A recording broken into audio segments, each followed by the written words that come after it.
Hello again, this is Cloris Kylie, and I hope your profile is all set and it's optimized so you are ready to get the most from your LinkedIn platform. First point is so important for people to be able to connect with you in an easy way. Many times I try to connect with somebody, and when I try to do so, they only accept connections who have their email address.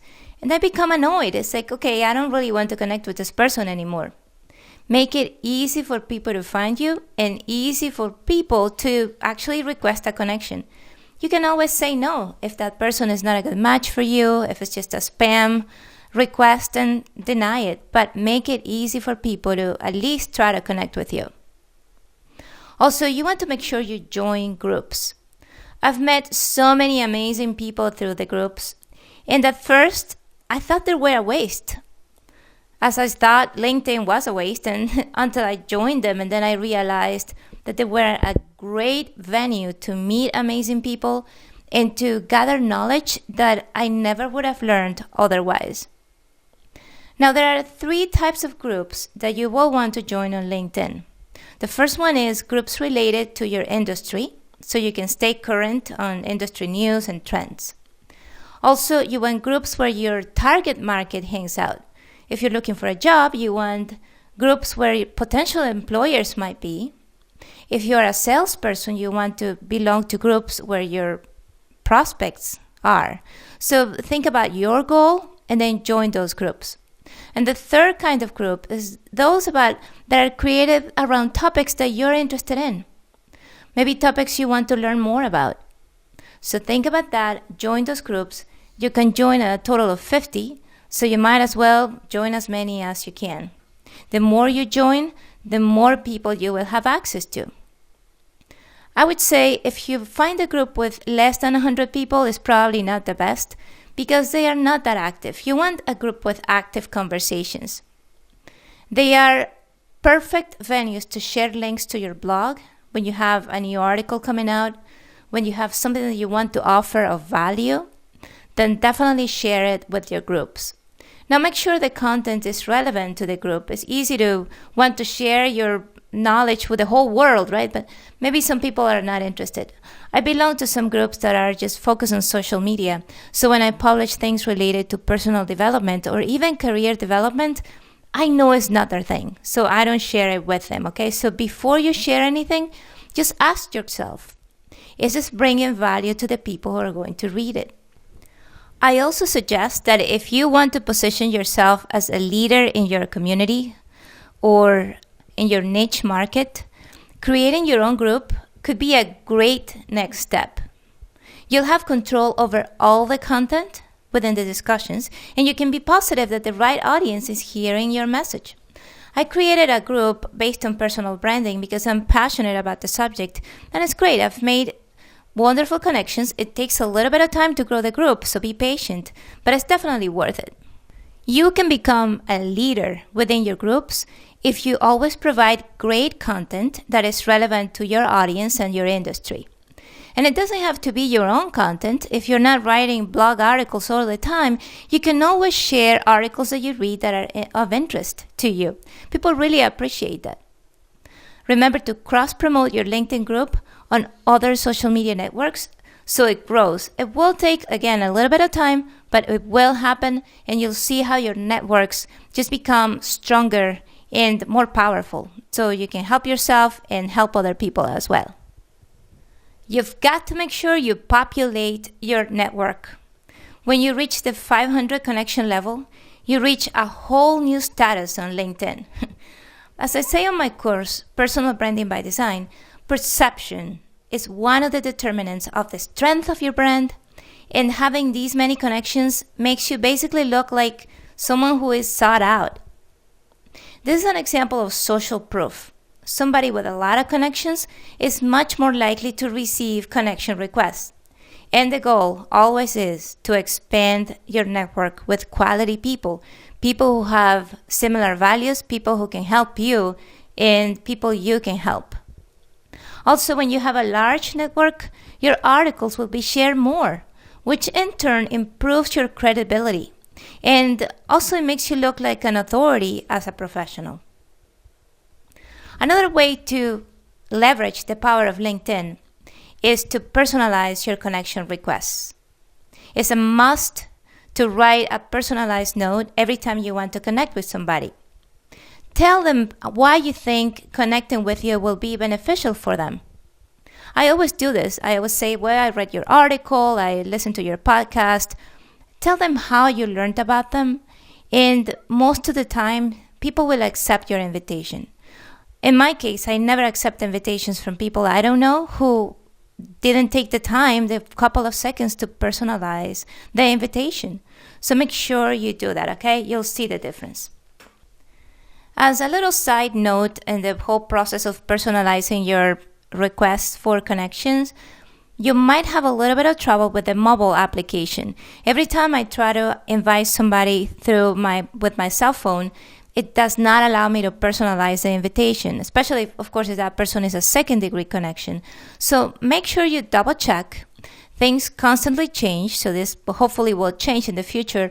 But if it's a second-degree connection, I would rather wait until I have access to my laptop to send that personalized note that will really make a difference in the whole nature of the new relationship. The next step to leverage your LinkedIn power is to research and to manage your network, especially if you have a really large network. If we're aiming for the 500 plus connections, then you definitely want to know what industries your connections belong to, the companies, their location, the things that they're known for, maybe their comments that they post. You want to make sure you categorize them. Something that I really like is a profile tags. And what I do is next to everybody, I just write a little note. First of all, how I met them and the type of, nature of our relationship. So for example, I have people who are really knowledgeable about personal branding, and that's because that's one of my main interests. Then I tag people with the personal branding tag. Then maybe there are some other people who are more personal connections, so then I assign another tag. So be creative and assign tags to all the people in your network. It's going to take a little bit of time, but it's worth it. Because again, you don't want your network to be a series of names that you never connect with. You want them to be real people who you can help, and people who can help you. A must to leverage the power of LinkedIn is to provide real value. The biggest mistakes on social media come from the misconception that people care about what you have to say, and that's not the case. They care about finding solutions to their problems. That's it. So the golden rule of LinkedIn etiquette and social media in general is to always provide undeniable value. Value that speaks to the exact type of person you're trying to connect with. People who consistently share content get 2 or 3 times the number of unsolicited profile views. And again, that's what you need so you increase your connections. If you blog or you create your own content, then of course, share it. But if not, you can find valuable content to share on your social media feed or even websites that you visit that you think might be of value to your network. I would say spend at least 20 to 30 minutes a day just sharing information, commenting, and liking. It'll make a difference. Nothing makes a person happier than to be recognized for what he or she does. Likes and shares are a form of social applause. So follow your prospects, check out their posts, and clap. Endorsements are also a wonderful way to strengthen your connections and just to be on the radar. But make sure you endorse connections based on what you know about them. Okay? Don't just randomly endorse everybody for everything that pops up. Remember that your personal brand is at stake. You must always keep integrity in mind and careful attention to what you do online, no matter what. At the same time, don't ask new connections or people you don't know to endorse you.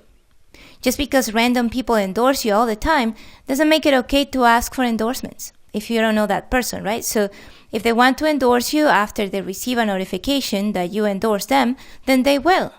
But don't ask for it unless it's someone you know well. Recommendations are the next step. Of course, they are stronger than endorsements, and I definitely recommend that number 1, you give recommendations, and number 2, you request them. Because people are so busy, they don't really think about it. So I would say if you're going to ask for a recommendation, make sure that the people you ask know you really well and they can actually write a really good recommendation.